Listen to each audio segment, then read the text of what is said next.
Ibihe byiza kuri mwe mwese mukomeje kubana natwe mu makuru n'ibiganiro tubategurira kuri uyu muyoboro. Iki gitondo cyo ku itariki 26 Gicurasi umwaka w'ibihumbi 2026 ni igitondo kirimo amakuru akomeye cyane y'imirwano ikomeye cyane ikomeje guca ibintu muri teritwari zitandukanye muri Kivu y'Amajyaruguru abe n'Iyepfo. Ibintu byahinduye isura ndetse urugamba rwongeye guhinduka amagasa. M23 nyuma y'uko mu minsi ishize yambuwe uduce dukomeye cyane muri Masisi bikanasiga FARDC iri kwigamba bikomeye cyane kwica bamwe mu bakorneri bakomeye cyane muri M23, nyamara bitarabaye.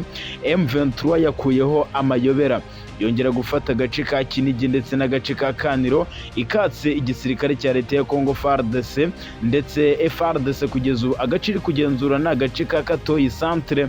Amakuru kugeza ubu aturuka muri ibi bice aravuga ko imirwano ikomeye cyane yabaye ku munsi w'ejo yari iri kumvikana mu rusaku rw'intwaro ziremereye cyane n'izoroheje nk'uko amakuru atangazwa n'imiryango itegamiye kuri leta abivuga.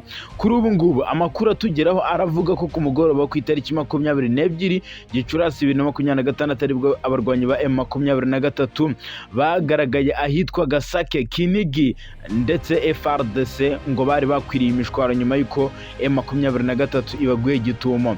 Ku rundi ruhande biravuga ko FARDC n'abafatanyabikorwa babo biganjemo abazalendo bahagurukiye ahitwa Katoyi Centre ndetse n'imidugudu ihakikije nka Luke ndetse na Kasenyi.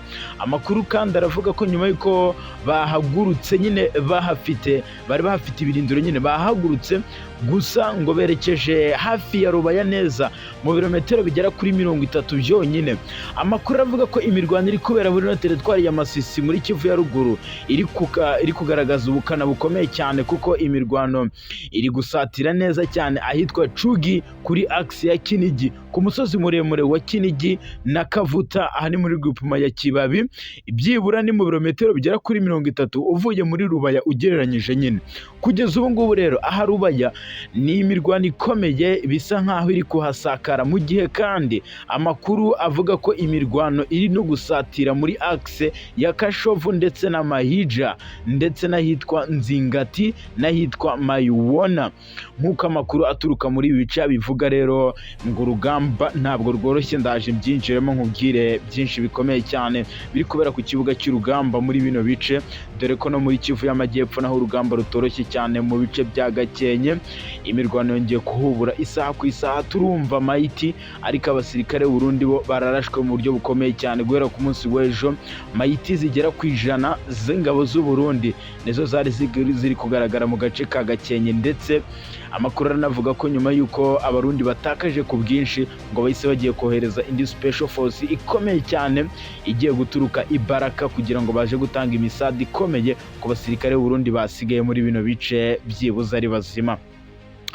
Ndakubwira ko kandi nyuma y'uko u Rwanda rufunze umupaka w'igihugu cy'u Rwanda na Repubulika Iharanira Demokarasi ya Kongo, ndetse bakanatangaza ko nta munyekongo n'umwe wemerewe kwinjira ku butaka bw'u Rwanda cyangwa umunyamahanga wemerewe gukandagira ku butaka bw'u Rwanda avuye ku butaka bwa Repubulika Demokarasi ya Kongo. Leta y'u Rwanda yatangaje ko yashyizeho ingamba zikomeye cyane zo kwirinda icyorezo cya Ebola gikomeje kugaragara muri Repubulika Demokarasi ya Kongo, ndetse harimo ingamba zirimo no kubuza abanyamahanga bamwe kwinjira mu gihugu cy'u Rwanda baturutse muri Repubulika Demokarasi ya Kongo. Si u Rwanda gusa rwafunze imipaka, kuko n'igihugu cya Uganda cyafunze umupaka ubahuza na Repubulika Demokarasi ya Kongo kubera icyorezo cya Ebola. Guverinoma ya Uganda nk'uko yabitangaje iravuga ko byibuze yafashe ingamba zikomeye cyane zo kwirinda iki cyorezo cya Ebola, ndetse ibuza ibihugu birimo Repubulika Demokarasi ya Kongo ndetse n'abanyura muri Kongo bose kwirinda gukwirakwiza iki cyorezo cya Ebola. Rero mu buryo bwo kutagikwirakwiza bahisemo nabo gufunga imipaka. Ndakubwira byinshi bikomeye cyane. Igihugu cya Uganda cyongeye gutangaza kivuga ko iki cyorezo gishobora kuzakwira akarere kose mu gihe ingamba zitakubahirizwa. Ndakubwira ko Minisitiri w'Ububanyi n'Amahanga n'Ubutwererane w'u Rwanda Ambasaderi Olivier Nduhungirehe yajyanye muri Maroc ubutumwa bwa Perezida wa Repubulika y'u Rwanda Paul Kagame yageneye umwami Mohamed wa kane w'iki gihugu. Nduhungirehe rero uri muri iki gihugu cya Maroc mu majyaruguru ya Afurika, aho yitabiriye inama ya kabiri y'abaminisitiri ku bikorwa byo kubungabunga amahoro mu bihugu bikoresha igifaransa ku wa kane ku itariki ya 21 Gicurasi. yahuriye i Rabat muri Maroc na mugenzi we wa Maroc w'ububanyi n'amahanga minisitiri yitwa Nasser Barouti. Minisitiri w'ububanyi n'amahanga rero n'ubutwari n'u Rwanda Ambasaderi Olivier Nduhungirehe yagiranye ibiganiro bikomeye cyane n'abayobozi b'igihugu cya Maroc ndetse n'ubutumwa Perezida Paul Kagame yageneye umwami wa Maroc nawe yarabushyikirijwe. Ibyo byose n'ibindi nakubwiye, reka nze mbive imuzi n'umuzingo 5 reka mbahereze ikaze nanabasabe gukora subscribe mwe mutarayikora kugira ngo tujye tubana mu makuru n'ibiganiro tubategurira kuri uyu muyoboro. Imirwano yongeye gusatira mu gace ka Rubaya gaherereye muri teritwari ya Masisi ho muri Kivu y'Amajyaruguru. Aha Rubaya nkwibutsa ko ariho hacukurwa 70% bya korota yose icuruzwa ku isi muri rusange, yose iva hano ku butaka bwa Kongo muri teritwari ya Masisi. Bityo rero imirwano iri kubera muri ibi bice iri gusatira neza bikomeye cyane aka gace kiganjemo amabuye y'agaciro. Kuwa gatanu ku itariki 22 Gicurasi ku munsi w'ejo nibwo imirwano yakajije umurego ndetse yongera gutangira hagati y'ingabo za leta ya Kongo bashyigikiwe n'inyeshyamba z'abazalendo barwana na M23 muri groupement zitandukanye muri teritwari ya Masisi. Ni imirwano bivugwa ko yatangira yitwa Chugi kuri axe ya Kinigi ku musozi muremure wa Kinigi Kavuta muri groupement ya Kibabi, byibura mu birometero bigera kuri 30 uvuye muri Rubaya. Ni imirwano kandi iri kuvugwa kuri axe ya Kashovu ndetse n'amahija na Nzingati ndetse n'amayuwana nkuko amakuru atugeraho bivuga. Ibitangazamakuru bitandukanye biravuga ko urusaku rw'intwaro ziremereye cyane n'izoroheje ariko ruri kumvikana muri ibi bice. Nyuma y'ibi bitero kandi byagabye na FARDC ndetse n'abazalendo, abaturage b'ibihugu byombi, abaturage ibihumbi murambabarira, abaturage ibihumbi n'ibihumbi bahitanywe n'ibi bisasu ndetse amakuru aravuga ko inzu zabo zatwitswe, imiryango myinshi yarahunze yerekeza byibuze hari ituze, dore ko urugamba ruri kubera muri no teritwari ya Masisi rushobora kuba rwafata indi ntera mu gihe cya vuba, kuko n'ubundi Lieutenant General Pacifique Masunzu uyu ni umuyobozi w'urugamba ku ruhande rw'ingabo za leta rwa Sokola ya mbere ndetse n'iya kabiri, yavuze ko agiye kohereza izindi ndege za Sukhoi 25 zikaza kurasa ibisasu bikomeye cyane muri ibice byo mu Masisi ndetse no mu bice byo muri Walikale. M23 ni nyuma kandi ko yari imaze gufata agace ka Kinigi ndetse n'agace ka Kaniro. FARDC isigara igenzura Katoyi centre gusa. Amakuru aturuka muri ibice nk'uko bitangazwe n'imiryango itegamiye kuri leta aravuga ko byibuze guhera ku mugoroba ku wa kane aribwo abarwanyi ba M23 bagenzuraga agace kitwa Kakasake ndetse na Kinigi. FARDC yigambaga gufata ndetse agace ka Kaniro. Nyuma y'umunsi umwe imirwano ikomeye M23 yongeye kuyisubiza. Ku ruhande rumwe kandi biravugwa ko FARDC n'abafatanyabikorwa babo biganjemo abazalendo bigaruye agace ka Katoyi centre ndetse n'umudugudu hakikije wa Luke ndetse na Kasenyi. Ibi bibaharurira amayira yo kuba bari kureba mu birometero bigera kuri 30 byonyine werekeza Rubaya. Nyuma y'iki gitero cya gisirikare abaturage babarirwa mu bihumbi n'ibihumbi bahunze, ariko benshi imirwano yabereye muri axe zitandukanye yatumye bakuka imitima, bavuga ko nubwo bahunze gusa batazi neza iby'uru rugamba ndetse batarusobanukiwe neza, dore ko n'urugamba ruri kubera muri Kivu y'Epfo narwo ruri guteza ubwoba bukomeye cyane, ndetse iyi Kivu y'Amajyaruguru n'iy'Epfo ngo bishobora kuba bigiye kuba umuyonga mu gihe cya vuba kubera urugamba ruri kuhabera. Ndetse imirwano ikomeye cyane iri kubera muri Masisi yanateje umwiryane ukomeye cyane mu basirikare, kuko ntago bari gukonektana neza ku rugamba, ndetse amakuru aravuga ko ibyombo byabo ngo M23 yamaze gukuraho sinyare. Ibiri kugaragaza nyine ubukana bw'iyi mirwano iri kubera ku butaka bw'uburasirazuba bw'igihugu cya Kongo. Reka munyemerere nerekeze i Rabat mu gihugu cya Maroc. Minisitiri w'ububanyi n'amahanga n'ubutwererane w'u Rwanda Ambasaderi Olivier Nduhungirehe yajyaniye Mohamed wa kane ubutumwa bwa Perezida Paul Kagame. Minisitiri w'ububanyi n'amahanga n'ubutwererane w'u Rwanda Ambasaderi Olivier Nduhungirehe yajyanye Rabat muri Maroc ubutumwa bwa Perezida wa Repubulika y'u Rwanda Paul Kagame yageneye umwami wa Maroc. Nduhungirehe ari muri iki gihugu cya Maroc mu majyaruguru ya Afurika, aho yitabiriye inama ya kabiri y'abaminisitiri y'ibikorwa byo kubungabunga amahoro mu bihugu bikoresha igifaransa, aho ku wa kane ku ku itariki 21 Gicurasi yahahuriye i Rabat muri Maroc na mugenzi wa Maroc yitwa Nasser Bouriti. Minisitiri Nduhungirehe yatangaje ko ibiganiro byabo byombi byibanze ku mubano ukomeye cyane usanzwe hagati y'u Rwanda na Maroc, bashima ubushuti n'icyizere biranga Perezida Paul Kagame n'umwami wa kane wa Maroc, banashimira ubushake bwo gukomeza guteza imbere ubufatanye hagati y'ibihugu byombi. Abakuru ba diplomasi bombi kandi bagaragaje ko umubano wa Kigali na Rabat ukomeje gutera imbere cyane cyane mu nzego zirimo umutekano, amahugurwa n'iterambere rirambye, ndetse banarebera hamwe uburyo bwo kwagura no mu zindi nzego z'ingenzi. Minisitiri Nduhungirehe yavuze ko ibiganiro byabo byanagarutse ku bibazo byo mu rwego rw'akarere ndetse n'isi bifitiye inyungu ibihugu byombi. Urubuga rwa Maroc World News nirwo rwasubiyemo rugira ruti twaganiriye ku mubano hagati y'ibihugu byacu byombi mu buryo bwo gushimangira binyuze mu nama y'ibikorwa bya diplomasi mu mezi ari imbere. Ati tuzanaganira ku bibazo byo ku rwego rw'akarere n'isi muri rusange, ariko tuzaganira ibyiganje mu byateza imbere ibihugu byombi. Akomeza avuga ko Perezida wa Repubulika y'u Rwanda Paul Kagame ndetse n'umwami wa Maroc bafite ubushake buhamye cyane byo gukomeza guteza inyungu muri Afurika ndetse no ku mugabane wa Afurika muri rusange.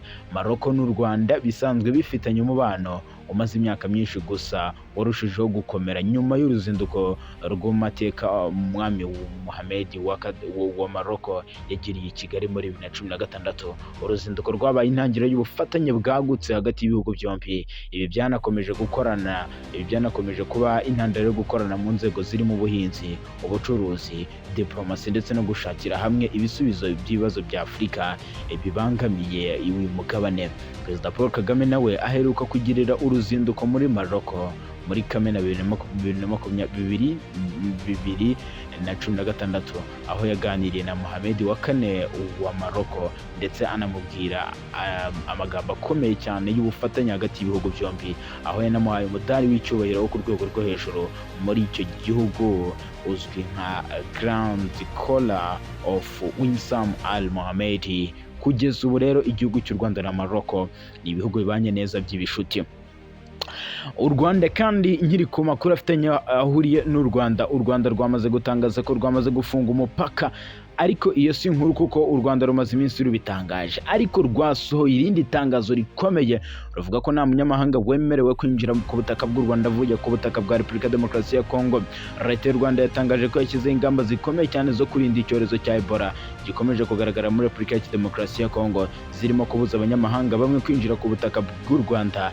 Ibi byatangajwe na Minisiteri y'Ubuzima ku itariki 22, aho yasobanuye ko nta murwayi wa Ebola uraboneka ku butaka bw'u Rwanda, ariko hakomeje kugenzurwa uburyo bwo gukumira iki cyorezo mbere y'uko cyinjira mu gihugu cy'u Rwanda, nk'uko byatangajwe n'abanyamahanga bose bagiye muri Repubulika ya Demokarasi ya Kongo cyangwa banyuze mu minsi 30 ishize mbere yo kugera mu Rwanda ntibazamererwa kwinjira mu gihugu. Minisiteri y'Ubuzima ivuga ko iki cyemezo kigamije kurinda ubuzima bw'abaturage no kongera ubushobozi bw'igihugu no gukumira no gutahura hakiri kare indwara z'ibyorezo. Ku rundi ruhande, abanyamahanga ndetse n'abanyarwanda bafite ibyangombwa bemerera gutura mu Rwanda bo bazakomeza kwakirwa, ariko abazaba bavuye muri Kongo cyangwa banyuze bazajya bashyirwa mu kato nk'uko biteganywa n'amabwiriza y'ubuzima. Itangazo rikomeza rivuga ko ibikorwa byose bikomeje nk'ibisanzwe hirya no hino mu gihugu, harimo ubucuruzi, ubukerarugendo, inama n'ingendo ndetse no mu gihugu imbere. Ibi bishimangira ko igihugu gifite umutekano ndetse cyiteguye guhangana n'ingaruka zose z'iki cyorezo cya Ebola. Abaturage bo basabwe gukomeza kugira isuku no gukurikiza amabwiriza atangwa n'inzego z'ubuzima, mu gihe abafite amakuru cyangwa ibimenyetso bikekwa ko basabwe guhangana na nimero za RBC, guhamagara nimero za RBC zirimo 114 cyangwa 912 bizabafasha kumenya neza amakuru ndetse n'uburyo bakwirinda iki cyorezo cya Ebola. u Rwanda si rwo rwafunze umupaka kuko n'igihugu cya Uganda cyahisemo gufunga umupaka ubahuza n'igihugu cya Repubulika ya Demokarasi ya Kongo. Guverinoma ya Uganda yatangaje ko yamaze gufunga umupaka ubahuza na Repubulika ya Demokarasi ya Kongo, ndetse bafata izindi ngamba zikomeye cyane ku mipaka ibahuza n'ibihugu byombi, nyine ibahuza nk'ibihugu byombi, mu rwego rwo kwirinda icyorezo cya Ebola gikomeje guhitana abantu benshi muri Kongo. Izi ngamba zije nyuma y'uko u Rwanda narwo rufashe iki cyemezo. Twabigarutseho, Minisiteri y'Ubuzima ya Uganda yavuze ko iki gihugu cyamaze kwakira abantu 2 baturutse muri Kongo basanganywe Ebola. Umwe muri bo ari kwitabwaho, ndetse abandi 127 bahuye nawe bose bahise bashyirwa mu kato kugira ngo bakurikiranwe. Uganda yavuze ko guhagarika ingendo z'indege no gukaza igenzura ku mipaka ari imwe mu ngamba zo gukumira iki cyorezo ko cyakwirakwira imbere mu gihugu, cyane cyane harimo urujya n'uruza rwinshi hagati ya Kongo ndetse n'abanya-Uganda. Perezida Yoweri Kaguta Museveni aheruka gutangaza ko Ebola yoroshye kuyikumira ugereranyije na COVID-19 kuko yahindura byinshi. Ishami ry'umuryango w'abibumbye ryita ku buzima OMS ryatangaje ko iki cyemezo cya Ebola gishobora gukumirwa muri iki gihugu rero cya Repubulika ya Demokarasi ya Kongo. Ebola imaze guhitana abantu 160 mu gihe abarenga 600 bamaze kucyandura, nk'uko byatangajwe na minisiteri, nk'uko byatangajwe n'ikigo cy'ubuzima.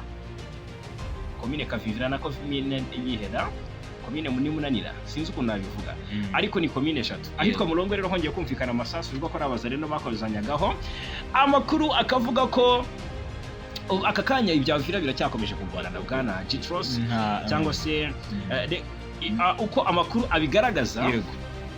Dore aka kanya muri Preda Rusizi hari ibimenyetso byinshi biri kwerekana ko hashobora kubaho intambara, hari ikintu kigiye kuba gikomeye. Ubu ni Umufaransa byita ngo ni repositionnement stratégique. Kuko biragaragara ko nubwo batari kurasana, M23 ku ruhande rwayo rwa Kamanyola, coalition ikaba iri hepfo Uvira. Biragaragara ko ntabwo intambara yarangiye.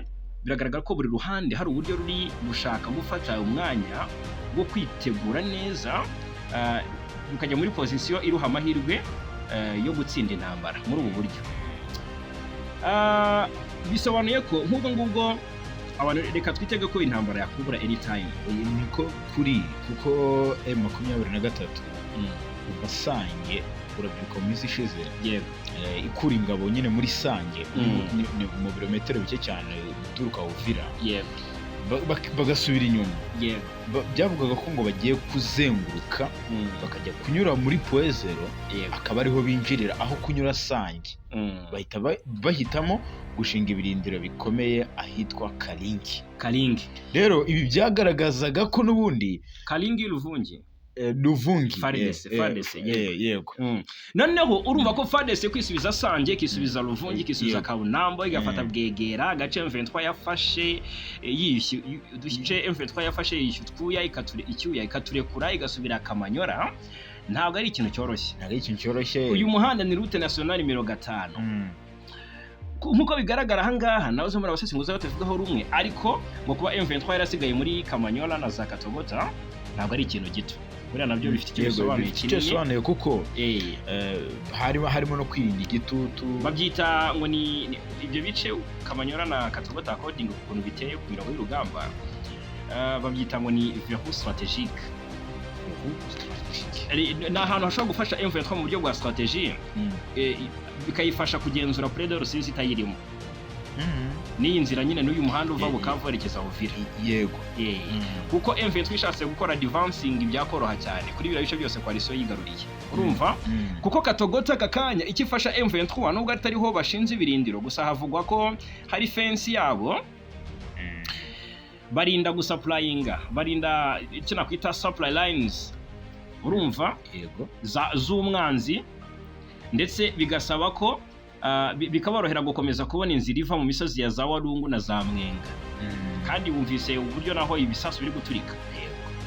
Bikavuga ko M23 ishobora kuba yarakoze retrait tactique.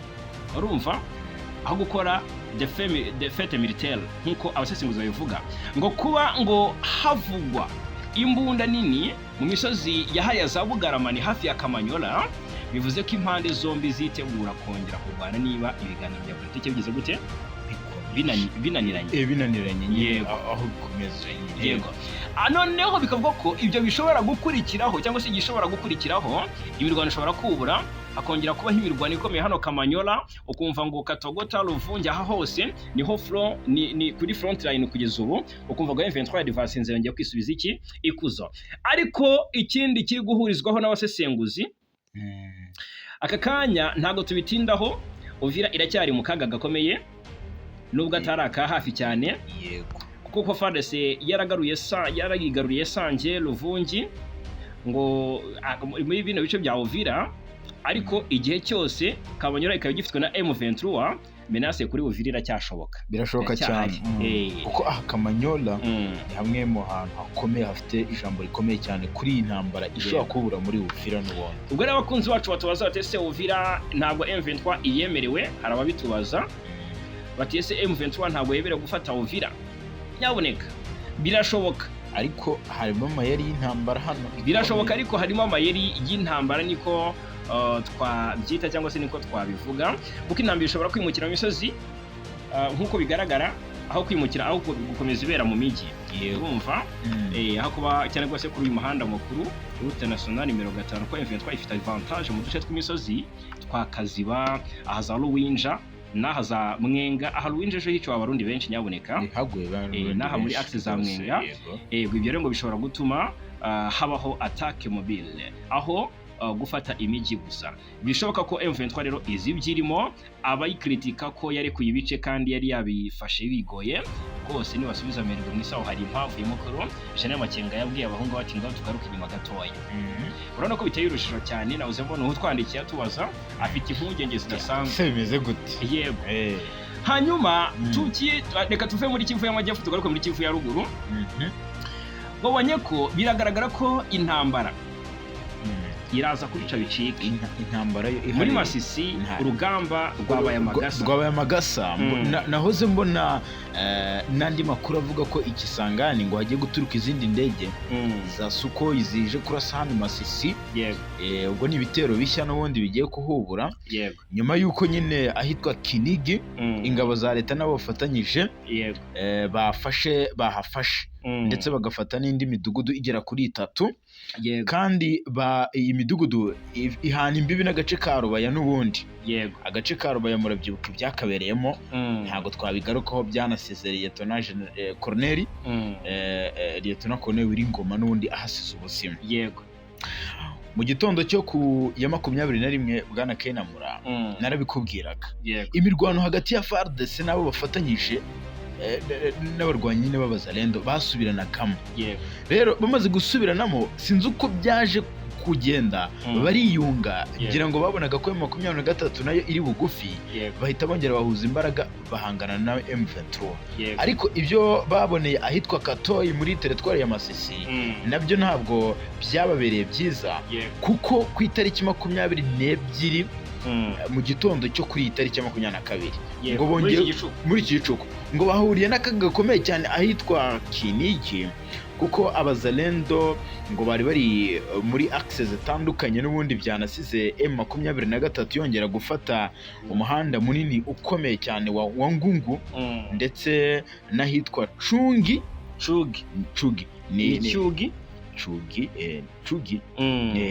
noneho ifatwa ry'iyi midugudu ryatumye ihuriro ry'ingabo za leta ya Kinshasa rirushaho kwegera bikomeye cyane agace k'ubucuruzi karimo amabuye y'agaciro ya Rubaya, nyuma yo kwisubiza utundi duce twinshi cyane aka kanya rya nkubwire ko FARDC iri muri kilometero 18 uva ahitwa Rubaya. Tajyari Coalition irashaka kwigarurira Rubaya mu buryo bukomeye, kubera ko Rubaya iri ku rutonde rw'ibirombe Kinshasa yemereye Amerika, kuko kugeza ubu ngubu n'ubundi. Noneho wumve ko ubundi M23 yari ibizi ko hazabaho ibitero kuri Rubaya, kuko amaze iminsi havugwa cyane cyane mu bice byo muri Guvuma ya Ifamandu ya mbere n'iya kabiri. Ejo bundi ku munsi wo kwa gatatu twabwiye ko nzabacu ko Gatoyi M23 yayirukanywemo, yayitaye ikagenda. ko twabwiye ko FARDC na Wazalendo ndetse n'abacancuro bivuga ko n'aba special force b'abahibu n'aba special force ba FDLR club bari mu rugamba hariya mu bice bya Gatoyi kwa gatatu ndetse no kwa kabiri bari biriwe barwana. Wazalendo ba Generali Mutayomba nibo bakomeje kurasa kuri M23 cyane, bafatanyije na coalition birumvikana hano za Mitimingi, yego, aha za Gatoyi centre, aha za Gasheke, za Ngururu, ndetse ukavuga ko ejo bundi ahitwa Nkokwe Wazalendo zahiciye umugore w'imyaka 28 hariya muri iyo komando ya mbere n'undi ni ya kabiri. Hamaze iminsi hategurwa ibitero ndetse byagiye binagabwa bimwe na bimwe. Coalition itegura ibitero iri muri biriya bice bya hariya muri za komando kuko n'ahantu haba hari amashyamba. Ibyo bitero byategurwaga kugabwa kuri Rubaya, aha za Ngungura, za Gatare na za Mema n'ahandi hatandukanye muri Guverinoma ya Kibabi muri teritwari ya Masisi muri Nokivu.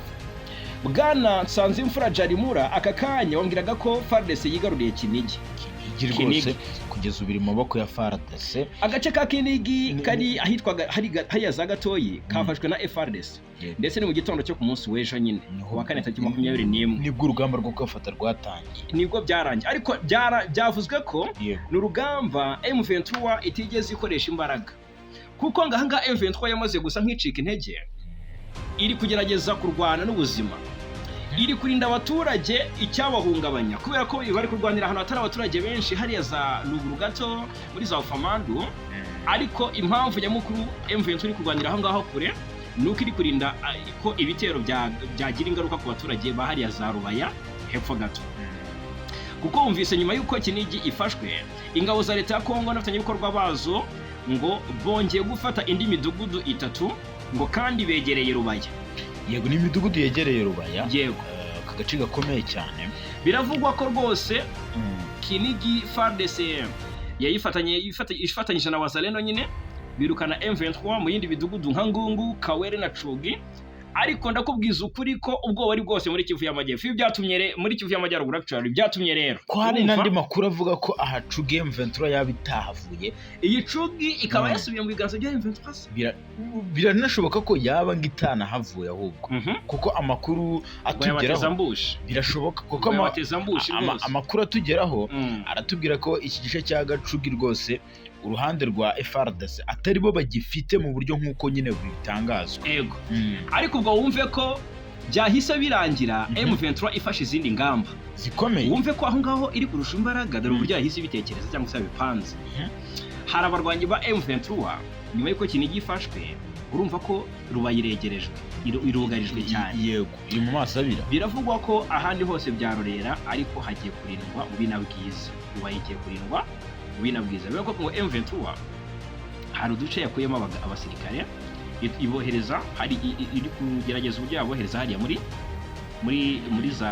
Kivu y'Amajyaruguru hari Masisi. Urumva Masisi centre oya hariya za Cugi nyine ahari kubera imirwano. Yego, urumva kugira ngo barinde ibice bya Rubaya nayo, kuko bivugwa ko hari abarwanyi ba M23 mu masaha y'igitondo cyo ku munsi w'ejo byagaragaye bari muri Muvama ngo basa nk'abagenda hano mu bice bya ngo baturutse ku murongo wa Mwenga Kasika, yego, ndetse no ku murongo wa Lungu Nzibira na Shabunda. Abarwanyi ngo bagaragaye i Bukavu ahitwa ngo ni Ciriri, ni ku kibuga cya Nyawera, ni muri Bukavu. Noneho abo ngo bavuye aho za Nyawera ngo berekeza i Goma. Ntumbaze ngo banyuze he, hari n'abakuru ruhande rwa Coalition bavuze ngo banyuze no mu Rwanda. Urumva? Noneho ngo banyuze i Goma nk'abagiye gutanga ubufasha bw'ingabo.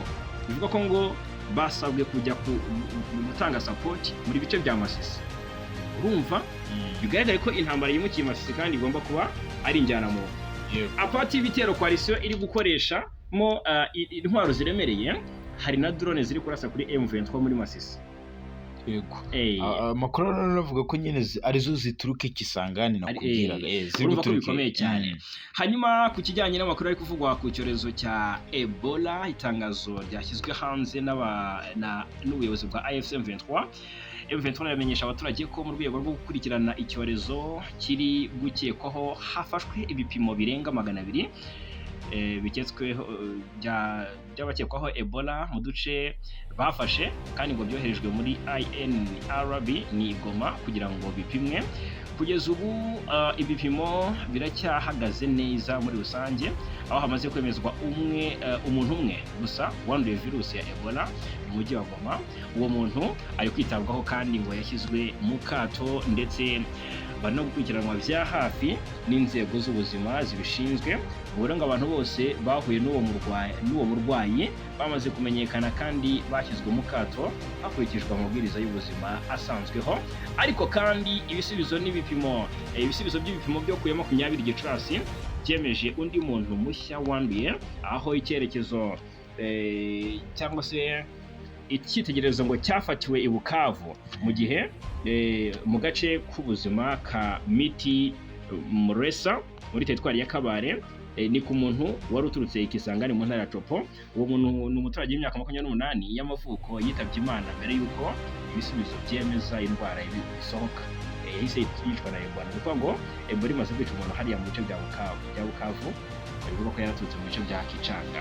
Ni rero urumva ko amakuru y'icyorezo cya Ebola akomeje gutera impungenge cyane. Hanyuma reka turebere hamwe noneho andi makuru avugwa muri RDF ngo General de Brigade Ronald Rwivanga byagenze bite bwana Nsanzimfura Jarimura? Brigadier General Ronald Rwivanga yahawe izindi nshingano deja ubundi yazihawe mbere yuko uyu mwaka utangira mu mpera z'umwaka ushize. Umwaka turimo mu mpera z'umwaka ushize nibwo yahawe izi nshingano nshya nk'umuyobozi nyine mushya w'uru rwego rwa uru rwego ngo ni Eastern Africa Eastern Africa Standby Force, ni Eastern Africa Standby Force, ni ESF. Aho yasimbuye General Paul Kahuya Njema wari umaze imyaka 3 ari kuri uyu mwanya, ni umunyakenya. Uwo muhango rero wo guhererekanya ububasha wabaye ubera hariya mu gihugu cya Uganda i Kampala. Ndetse ESF ni umwe mu mitwe ikomeye cyane ihuriweho n'ibihugu byo mu karere ka Afurika y'Uburasirazuba. Ni ingabo zishinzwe gutabara aho rukomeye ndetse no kubungabunga amahoro n'umutekano. Rwivanga rero usanzwe ari umuvugizi w'ingabo z'u Rwanda n'ubundi yahise ahindurirwa inshingano icyo gihe, ariko ntiyazivaho. Ni inshingano yagiyeho kuva mu Kuboza mu mwaka wa 2020. Muri icyo gihe yabaye umwe mu basirikare bagaragaye cyane mu gusobanura ibikorwa ndetse n'uruhare rw'ingabo z'u Rwanda mu rwego rw'umutekano, haba imbere mu gihugu ndetse no mu bikorwa byo hanze y'igihugu. Iryo zina rye ryagiye rizamuka cyane, rirazwi cyane mu gisirikare cy'u Rwanda, aho yagiye akora inshingano nyinshi zitandukanye zirimo n'izijyanye n'itumanaho, imikoranire ndetse hagati y'ingabo n'abaturage. Eastern Africa Standby Force ni umutwe rero uhuza ibihugu byo mu karere, ukaba ugamije gutanga umusanzu mu guhangana n'ibibazo by'umutekano, ibikorwa byo kubungabunga amahoro ndetse no gutabara mu bihe by'amage aho rukomeye. Rero uyu mutwe ukaba ugizwe n'ingabo zo mu bihugu birimo Uburundi, Comoros, Djibouti, Ethiopia, Kenya, u Rwanda, Seychelles, Somalia, Sudani y'Epfo, Sudani ndetse n'igihugu cya Uganda. Buri gihugu rero ngo kiri kugira uruhare mu gutanga ingabo, abapolisi n'abasivili mu rwego rwo gushyigikira ibi bikorwa byo kubungabunga amahoro ndetse no gukumira amakimbirane mu gutabara mu gihe habayeho ibibazo by'umutekano muri aka karere. Yego, ingabo z'u Rwanda kandi zakira inama ya 7 ya komisiyo ihuza u Rwanda n'Uburusiya ishinzwe ubufatanye mu bya gisirikare. Iyi nama izamara iminsi 3, ni kuva ku itariki 20 kugeza ku 22 Gicurasi, irasoza kuri uyu munsi.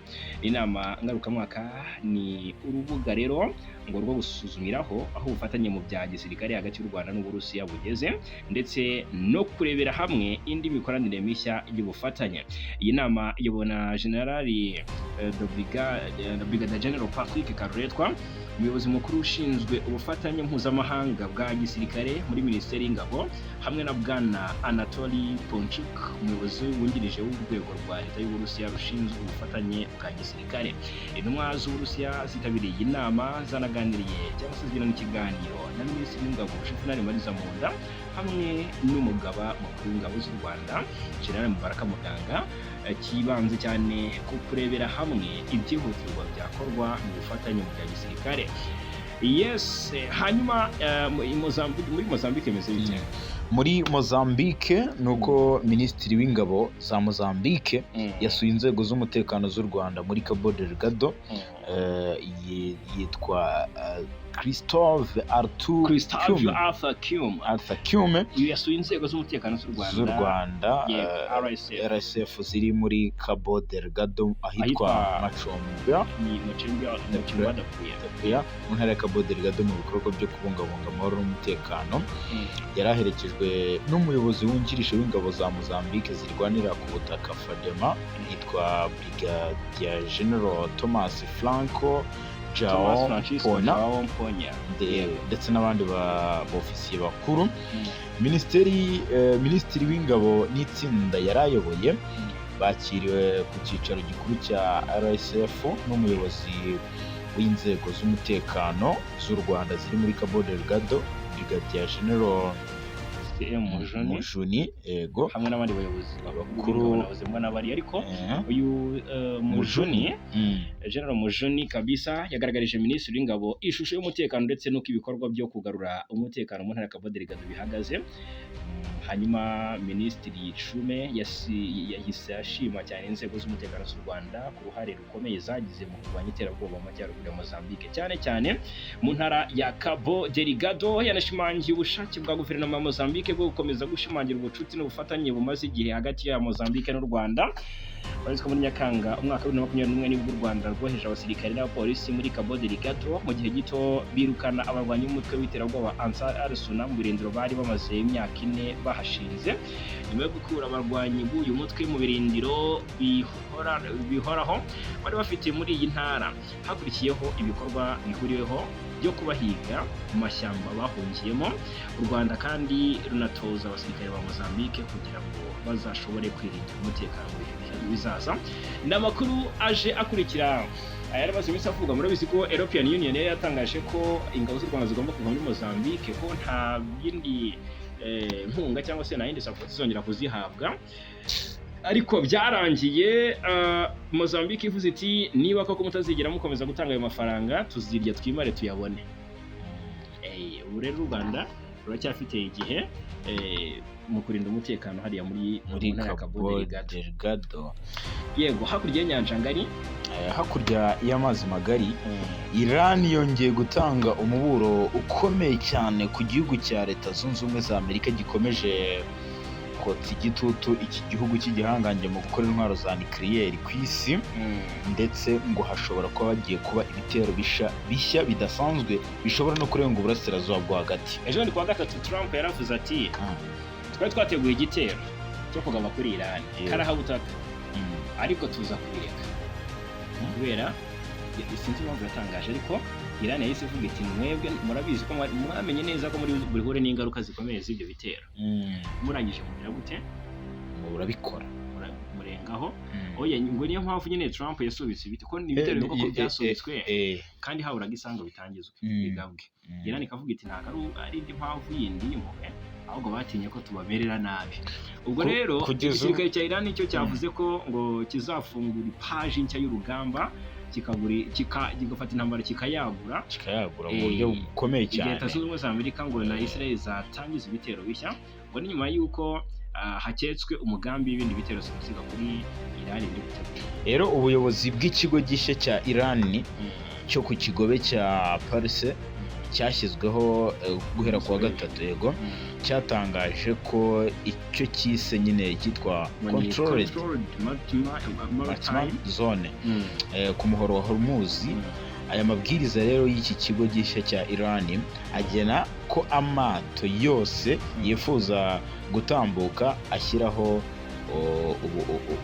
ubuhuzabikorwa bwo kugaragaza yego uzanyura bazakoresha yego ubundi ngo agahabwa uburenganzira n'ubuyobozi. Ubuyobozi bw'ikigo rero bw'iki kigo Yego. kizwi nka Parsia Parsia Gulf Strait. yego bwagaragaje ko rero ni ubutumwa nyine bagaragaje bandika kuri X baragaragaza rero ibice byose byo mu nyanja birebwa na kiriya cyemezo bigenzurwa na Iran. Igisirikare cya Iran cyabaye nk'igitero ubwoba bikomeye cyane Leta Zunze Ubumwe za Amerika na Israel bahanganye ko ibitero bishobora kugaba byasiga akaga gakomeye cyane kuko nacyo cyahita cyagura intambara ikomeye cyane nyuma y'uko nyine havuzwe ko hari umugambi w'ibitero simusiga biriya bihugu nyine bishaka gutera. Perezida Trump aherutse gutangaza ko ati niba tugiye kurangiza umugambi cyangwa se ati baremera gusinya amasezerano. Ashaka kuvuga ko ngo icyo gihe Iran yakomeza kwihanganira mu gihe Iran yakomeza kwinangira gusinya aya masezerano ngo yahura n'akaga gakomeye. Ni ngo Trump arashaka guhatira Iran gusinya ariko Iran yo ntibyumva. Noneho akavuga ati rero nicyo gihe ngo tubagabe ibitero. Yitwa Mohammed Baga Galibaf ni uhagarariye Iran mu guhuza, atangaza ko rwose abanya-Iran bakwiye kwizera ko ingabo z'igihugu zakoresheje umwanya w'agahenge nk'uwo kongera imbaraga zawo. Nanone kandi perezida w'Ubushinwa wakiriye mugenzi w'Uburusiya Vladimir Putin nyuma yo kwakira Donald Trump yavuze ko guhagarika intambara Amerika na Israel batangije kuri Iran ari ingenzi cyane kandi ko kubura imirwano ari ibintu bidakwiye na gato, ahubwo ko hakwiye gukomeza inzira y'ibiganiro. Yes, ngaye nguko rero reka tubashimire cyane kubana natwe muri amakuru yo muri iki gitondo cyo kuri uyu wa gatanu tariki 22 Gicurasi 2026 5/5 hano kuri Ibakwe Media TV. Turakomeza kubana. Mushimire cyane bwana Sanzu Fratari Mura. Wakoze cyane nawe bwana Fudike Namura.